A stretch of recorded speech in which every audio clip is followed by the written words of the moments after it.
at least on the front page of the Daily Nation, and this is what we always call for. If at all it's time to celebrate, let us celebrate. Let us celebrate. Yes, against all odds. And the picture there of Harambee Stars players celebrating after striker Ryan Ogam scored the winning goal in the 77th minute at Kasarani against Zambia once again. Congratulations, Harambee Stars. And yes, a reminder that 2.5 million shillings is the amount that the president promised each player if they win the game against Zambia. They did win. That's a triumph. We'll see every player in the 42-man squad rewarded 2.5 million from President William Ruto and an additional 500,000 shillings from former Prime Minister Raila Odinga. Rais ametwita akasema dawa ya deni ni kulipa. Oh yes. Kwa hivyo atalipa. Leo unasikia tu hivi kila mtu anakuwa na phone yake hivi anaangalia ikigonga account. Account balance. Oh yes. Account balance. And there's something the Gen Z like to say, ganji ndio inabonga. Ganji ndio inabonga. So they were considered underdogs at the start of the African Nations Championships. Debutant Harambee Stars stand Zambia in the final group match to advance to the quarterfinals as group winners. With a victory, the hosts now retain home ground advantage in the knockout stage, while runners-up Morocco travel to Dar es Salaam to face Tanzania. Sasa hiyo ndio itakuwa kizungumkuti. Oh, yes. Dar es Salaam, Tanzania na Morocco.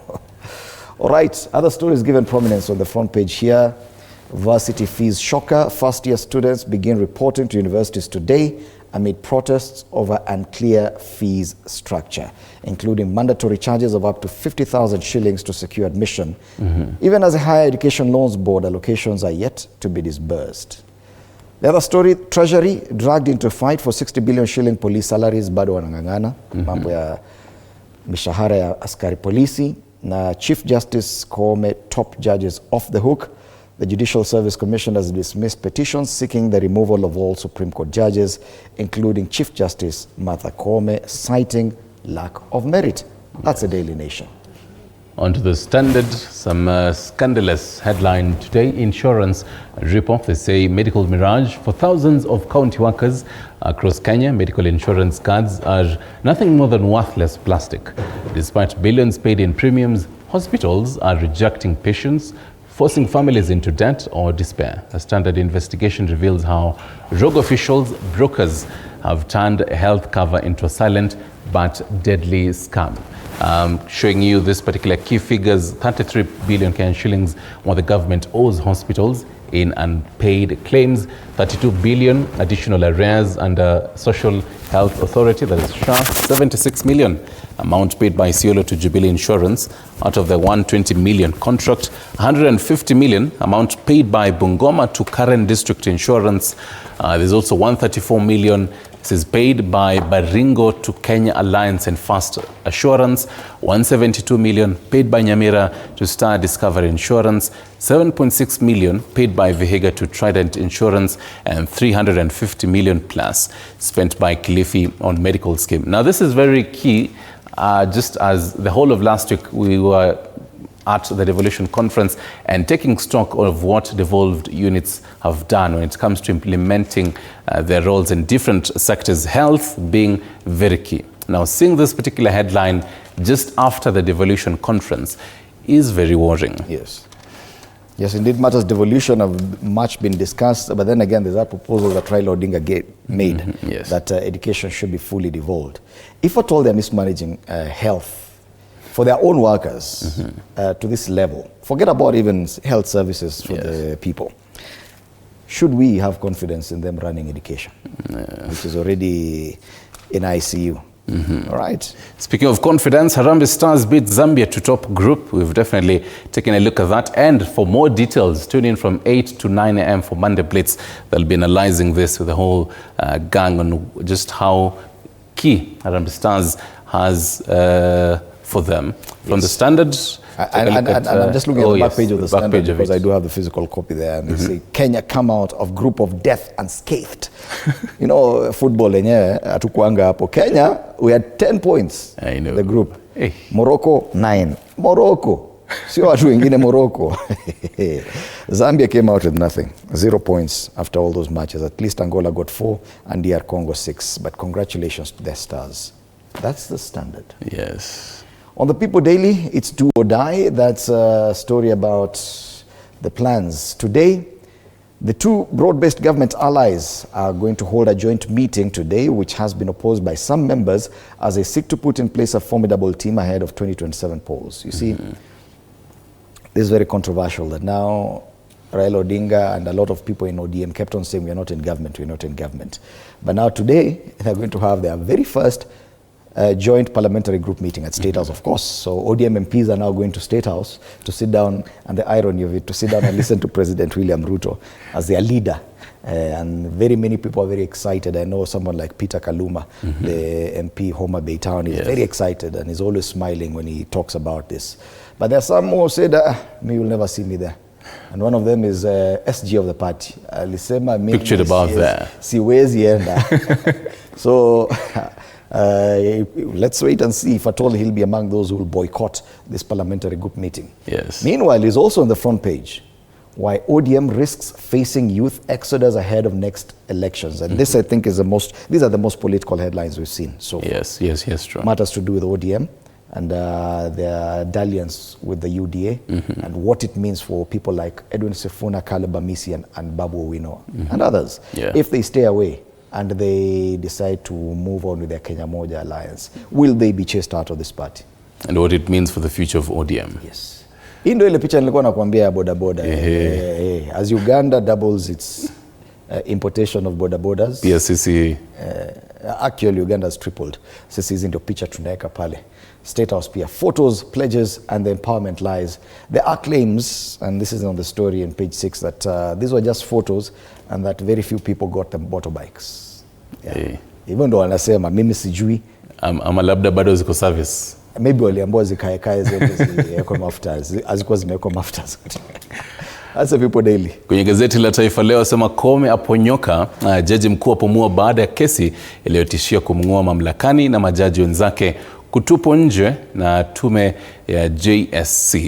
Sema nafuu kesi hiyo dhidi ya jaji mkuu Koome na majaji wengine ilikuwa imeamsha hisia kali hasa kutoka kwa wanasiasa wanaoegemea mrengo wa upinzani waliomshutumu Ruto kwa kudai kuwa alikuwa na njama ya kumng'oa Koome mamlakani. Kwenye ukurasa wa pili, kwingineko, taarifa uliokuwa ukizungumzia maelfu ya pikipiki ya ozea vituo vya polisi. Taarifa tofauti lakini masuala ya pikipiki. Lakini masuala ya bodaboda yako kwenye kurasa za mbele hapa Kenya na pia Uganda.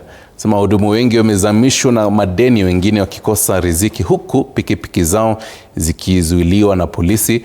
And when you read more on this story, you'll realize also that police officers are taking advantage of this and how they actually nab these bodabodas and they start to auction them. Yes. Because if you go to any police station, there's always a huge area where pikipikis are just bundled there. Yes. And some of the fines that are imposed upon some of these people. Unaangalia hivi unasema ile fine talipa na ile bei ya hiyo pikipiki. Wacha niende nunue pikipiki nyingine mpya. Yeah. So yes, that's among the stories there. Mshtuko vyuo vikuu vikitisha 50,000 za usajili. Kwingineko, Harambee Stars na maajabu waingia 8 bora ya kambumbu ya CHAN.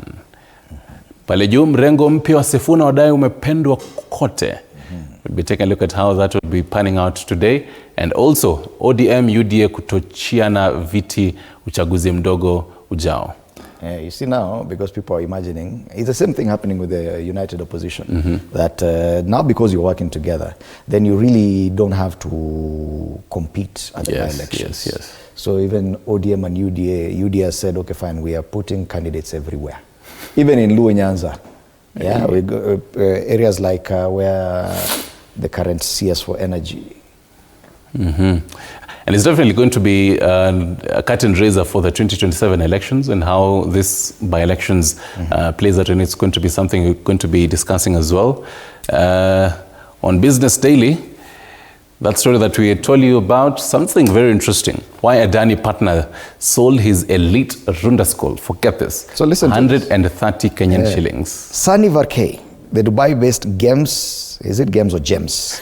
Education founder and a business partner of India's Gautam Adani, Adani back again, sold his high-end Kenyan school for the price of an 800-gram loaf of bread in 2021 after a flopped attempt to capture the Nairobi market. Court papers filed in a Dubai court show that Mr. Varkey's Gems Africa Limited initially sold Regis School Runda to Ernest Mureithi, who was at the time the institution's country director, for $1. Hey. As debts continued to pile in the millions, the sale was designed to escape the mounting debt, pursuit by the Kenya Revenue Authority, and the need to pump additional capital into the school that targeted pupils from high-income earning families. $1. Lakini unajua hii ni mchezo wanabiashara ufanya. Ile tu wametransfer, because even a sale, even a transfer, you see capital gains tax and stuff like that will attract a lot of taxes. But nikikuuzia kitu, ningekuuzia 100 million ulipe tax, nikuuzie $1. Tax watakuja kuchukua how many cents? So ni maneno ya tax avoidance. I don't want to say it is that, but that's what happened. He sold a school worth all this money. Yes. At 130 shillings.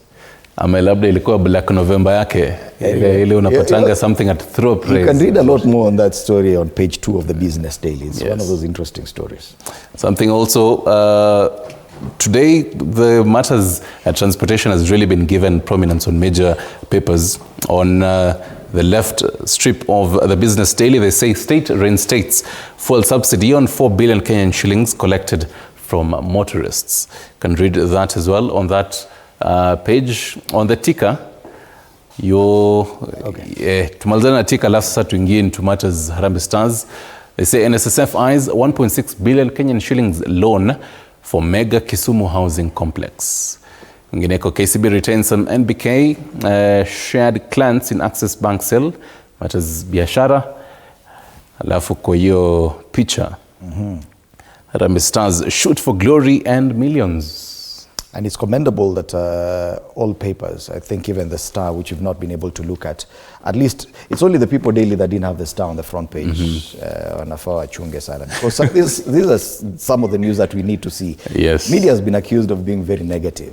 So when there's something positive to talk about, it's always good. It's a national piece of news. So weka Harambee Stars on the front page. Kama Business Daily wamepata nafasi ya kuweka Stars kwa front page, wewe ni nani? And I love the fact that even the Star has the soft copy app, but on the front page of the Star, you can grab yourself a copy. I love the fact that they actually decided to show you how the fans came out in large numbers, not in the stadiums, but in the fan zones to actually watch. There are viewing zones in there. Yes, the viewing zones. Archives, nasikia kuna giant screen, and people are celebrating there even better than the stadium. Watu walikaa chini vizuri, waka watch vizuri.